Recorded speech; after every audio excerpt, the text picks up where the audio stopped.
In this video, we will discuss Ketu to a further extent where the misconceptions about Ketu are prevailed.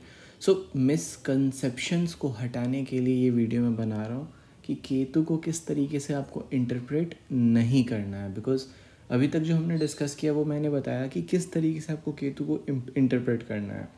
Together with moon, going down of moon, behind the curtains, जो भी process है जो behind the doors चलती हैं, under the process रहती हैं, तो इन सब जहाँ पे आपका दिमाग काम नहीं करता.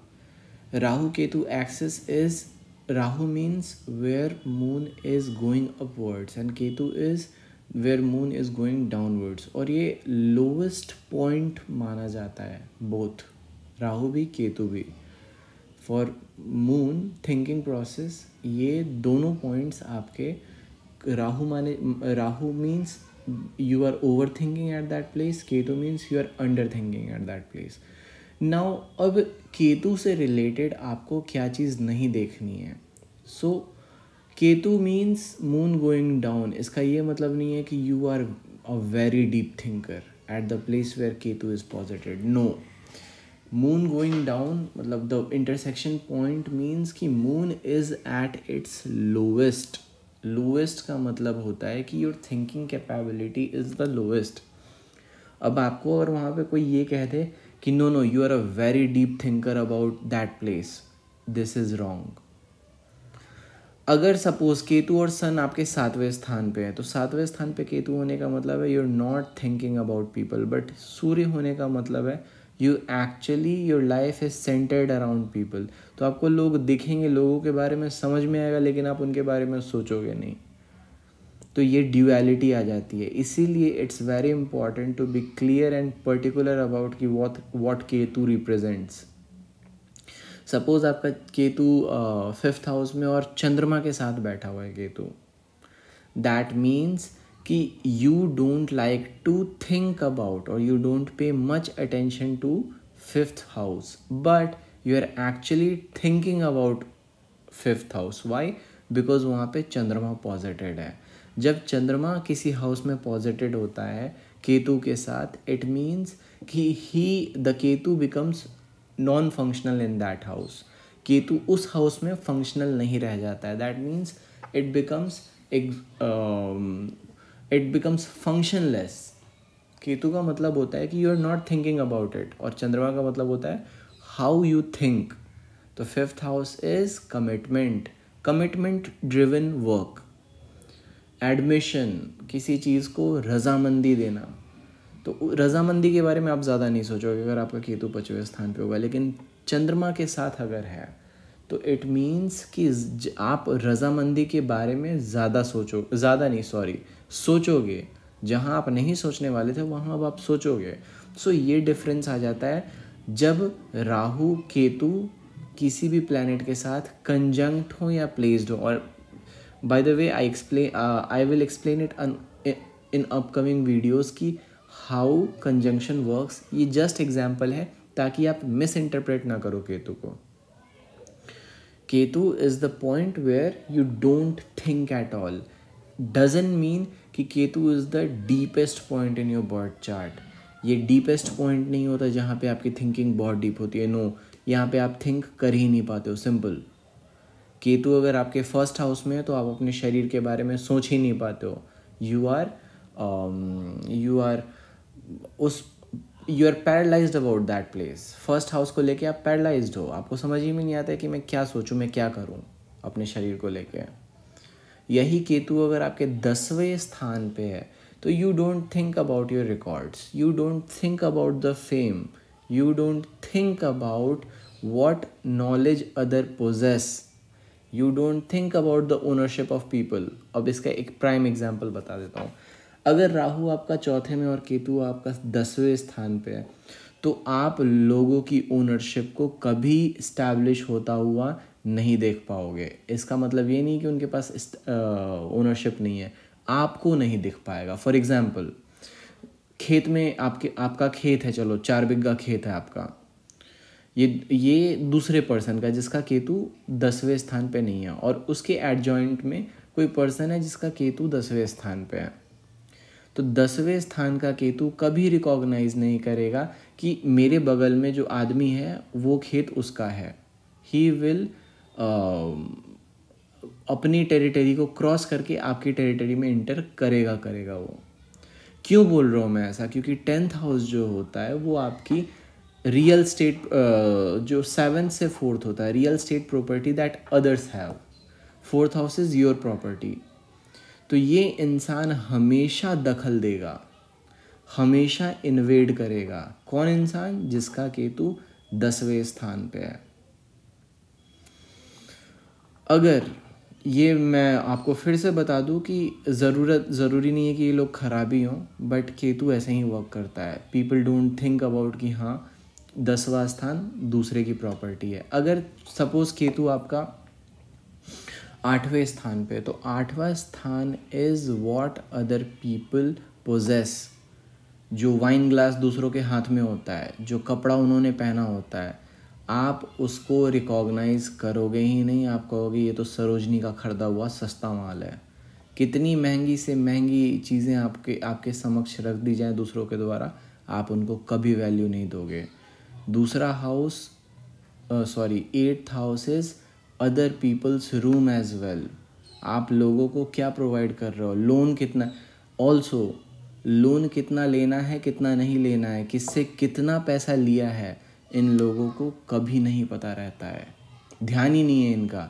पैसे लेके भागने वाले लोगों में से होते हैं ये, जब केतु 8वें स्थान पे होता है। I am sorry my words are harsh, but ये आपकी गलती नहीं है। You don't just think about it.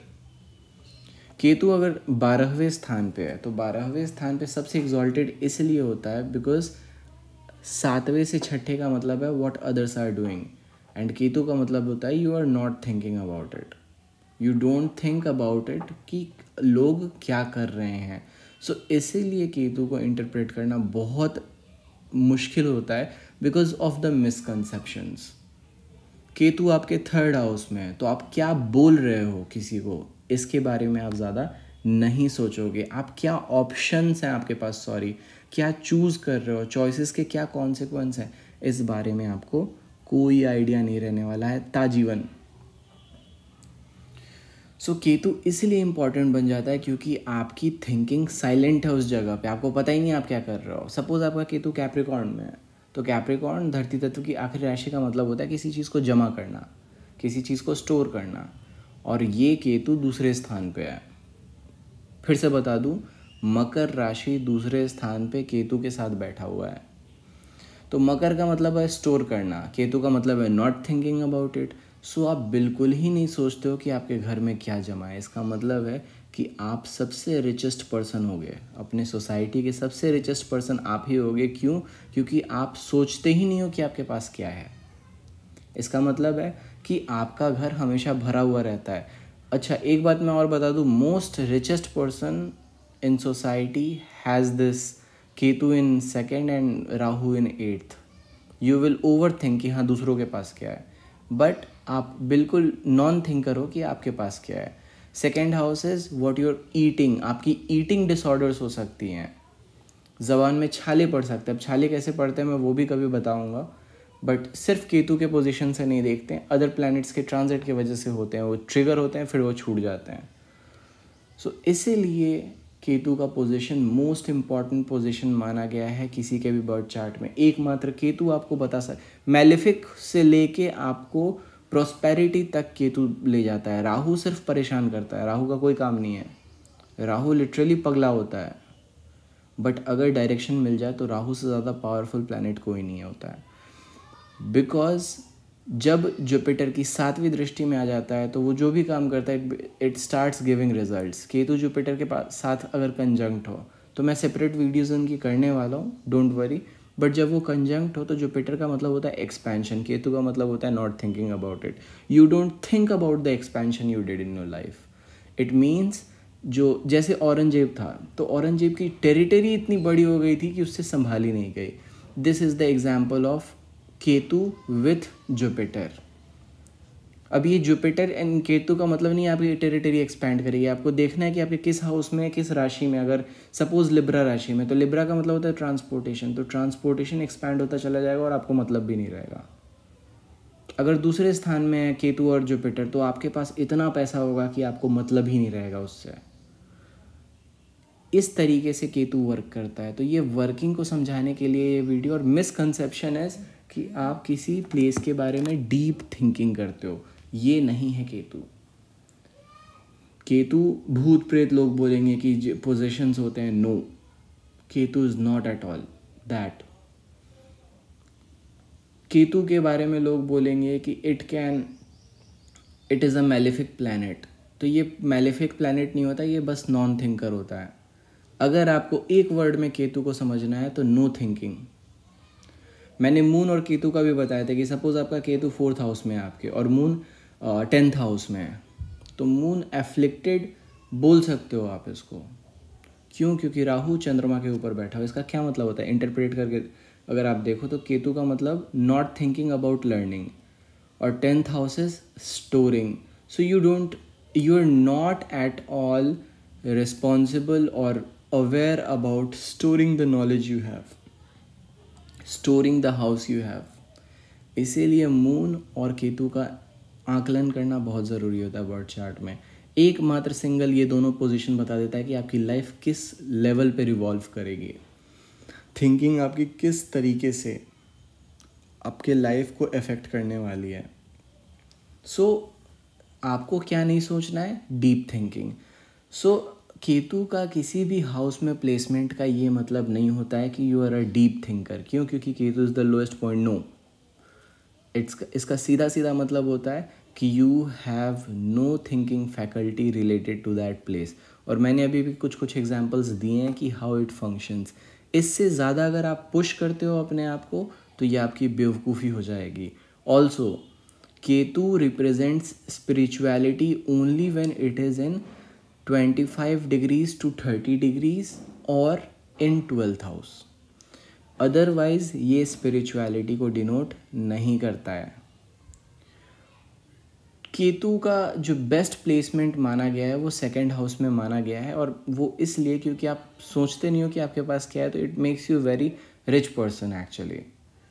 But इसका ये मतलब नहीं है कि you can be a rich person. इसका ये मतलब है कि बस आप सोचते नहीं हो। your thinking faculty is very less related to that place. So Rahu Ketu का एक्सेस इसी तरीके से इंटरप्रेट करना है। Rahu means over thinking, Ketu means no thinking. Moon जो होता है ये इंटरैक्टिव पॉइंट्स ये राहु केतु जो होते हैं इंटरैक्टिव पॉइंट्स होते हैं मून के। तो मून जब अपवर्ड्स मूव करता है थ्रू द इंटरैक्टिंग पॉइंट, ये राहु कहलाता है दैट पॉइंट, और जब डाउनवर्ड्स जाता है तो केतु कहलाता है टू द पॉइंट जहाँ पे इंट्रैक्शन होता है। सो इसीलिए आपको वेरी मेटिकुलसली केतु के ट्रांजिट को आंकते चलना है, कि देखते चलना है कि ये कर क्या रहा है किसी बर्थ चार्ट में। ऑल्सो केतु की एक सर्टेन पर्टिकुलर फंक्शनैलिटी होती है सेवरेंस की। ये ट्रांजिट में अलग बिहेव करता है, महादशा में अलग बिहेव करता है, और नेटल चार्ट्स में अलग बिहेव करता है।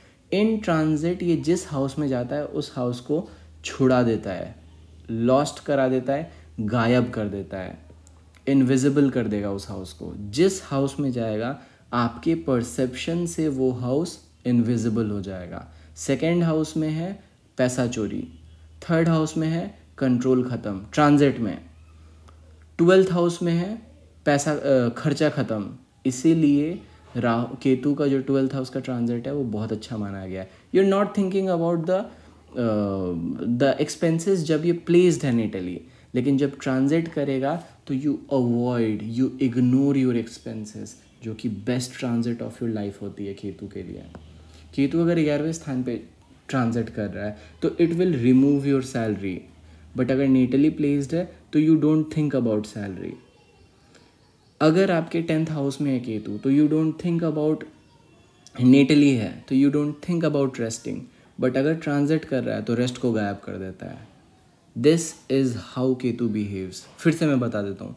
10th house is you resting, you keeping things at peace, आप जो रेस्ट करने जाते हो बेड पे।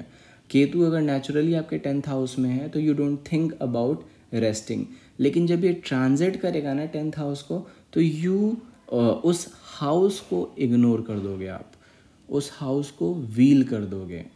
उस हाउस के बारे में आप सोचोगे ही नहीं। इसका मतलब बनता है कि you are not resting at all, you are not at all resting. जहाँ की केतु 10वें स्थान में नेटली प्लेस होता है तो you don't think about it, तो 10वां स्थान गायब हो जाता है आपकी ज़िंदगी से। तो invisibility is the key word जब केतु ट्रांजिट करता है। तो इस वीडियो में हमने 3 चीज़ें डिस्कस की। पहली तो एक तो इनविजिबिलिटी वाली बात कि ये जिस हाउस में ट्रांजिट करेगा वो अलग बिहेव करेगा। दूसरी इसकी कंजंक्शन वाली बात, और तीसरी इसकी इन डेप्थ थिंकिंग वाली बात। ये डीप थिंकिंग बिल्कुल नहीं होता है। So please don't confuse and stay tuned for more videos.